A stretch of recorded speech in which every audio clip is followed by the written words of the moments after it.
Hail Christ, hail victory. So a lot of waves were made by Donald Trump yesterday regarding his statement about Palestine, about the U.S. taking it over and redeveloping it. And so a lot of people are up in arms, a lot of people that are awake to the JQ. One of the things, though, that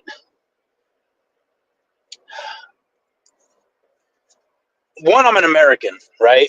And I'm an American nationalist. I'm a traditional classic patriot. I don't believe we should have entanglements in foreign affairs. That's the way I look at it. Right now, that's an unrealistic picture of things because it just is. I just look at Trump as one stepping stone in the right direction. He's not my guy, but he's better than what would have been. And a lot of people, especially on the right, the alternative right, the kind of right wing, are getting up in arms about Trump's statement because they're awake to the JQ and they become very anti-Israel and pro-Palestinian. And I believe that that's a trap, right?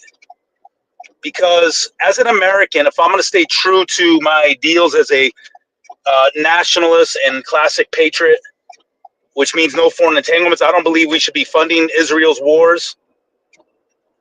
But at the same time, I realize that what's going on right now in the Middle East is a fight for power between Israel and Palestine. I put Israel in quotes because the true Israel is the church. But, and we have to understand Trump is this leader. He is a guy that loves power. And there's nothing wrong with that. Leaders should have a desire for power because when you have power, you can implement your agenda without as much interference if you didn't have that power otherwise. And what we on the right have to do is avoid a womanish type of a response, like a womanish indignation towards this because of the images being fed to us through social media and TV about the devastation in Palestine. Now, keep this in perspective. War has always been. It's just always been. And it's always been brutal. And if, you know, in our modern day, it's brutal because we have these machine guns, missiles, bombs, automatic, yeah, right? But it was brutal in the times past. The difference was you had to have close combat in the times past because you didn't have guns. You had battle axes, swords, clubs, whatever it is, and knives and hammer weapons and all this stuff, right? So, and throughout war, women and children died and were pillaged, and it's not that this is good or even bad. It's just the way it is, right? It's the way life is, and what we can do, obviously, I think that the most we can do in America is pray for the children that are caught up in this. Obviously, it's not good to see children dying because of this, right? But understand that in the scope of history, this is more the norm than it's not the norm. You've been deceived.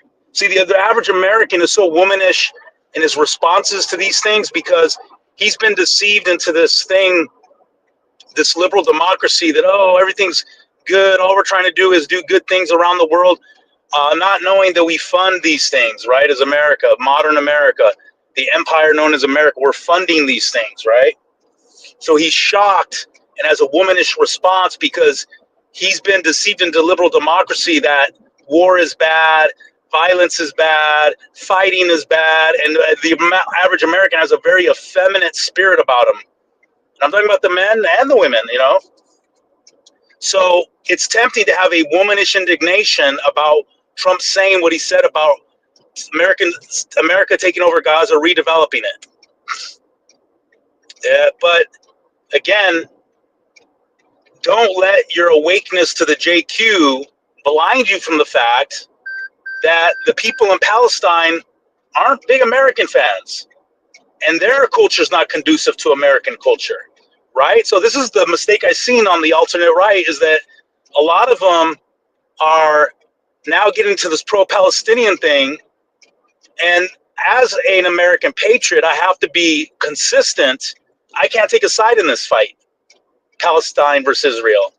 I can't take a side because, again, we can sit there and say, well, Israel took over that land, and they did, but America took over the land we have now. So Israel conquered the Arabs, we conquered the Red Indians.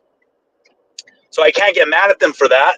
It's not my problem as an American. If Palestine wins, it doesn't bother me at all. If Israel, quote unquote, Israel wins, it doesn't bother me at all. So my point is, I want to get back to classic patriotism. We're not taking sides on these foreign wars that have nothing to do with us, whether it's Russia, Ukraine, Palestine, Israel. Again, Trump's not my guy, but he's a step in the right direction. He wants power. All great leaders in times past wanted power. Hopefully, these ones that want power want that power to do good for their people. With Trump, it remains to be seen, right? And so that's my take on Trump, Israel, and Palestine. Avoid a womanish indignation at Trump saying this. If America and Israel do this and kick all the residents out of Gaza, redevelop it, avoid emotional indignation. It just is the way it is in history. Just study history. This is the norm. You've been lied to by your television that the liberal democracy that we have in America, where everybody's supposed to love each other, it's a facade. It doesn't exist. Throughout history, it didn't exist. Throughout history of wars, conquerings, slaveries, and that's neither good or bad. I mean, yeah, you know what I mean by that is any response you have about it doesn't mean anything because it is what it is. All I could do, the only thing I'm going to do in this situation is just pray for the children, right? That's what we could do, and pray for our Christian brethren over there.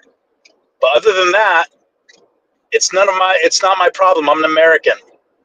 I frankly don't care what happens in Palestine in terms of politically. I only care about, like I said, pray for the children, our Christian brethren. But at the end of the day, that's all you could do. We have so many issues here in America. I'm not going to be waving a flag for Palestine. As far as the pro-Palestinian movement is very anti-American and anti-Christian at its roots. I ain't supporting it. Sorry. Again, you just have to have a balanced view of these things. By the end of this century, our map, in terms of countries and all that, it could be severely altered. And it's okay. It's just the way history is. Don't get indignant about it.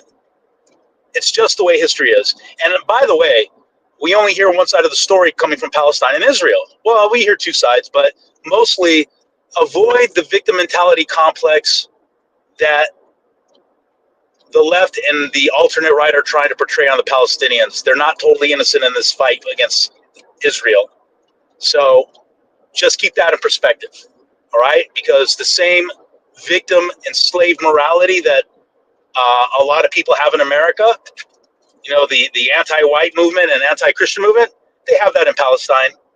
I could smell it a mile away. I've seen it firsthand here at these protests. So anyways, hail Christ, hail victory.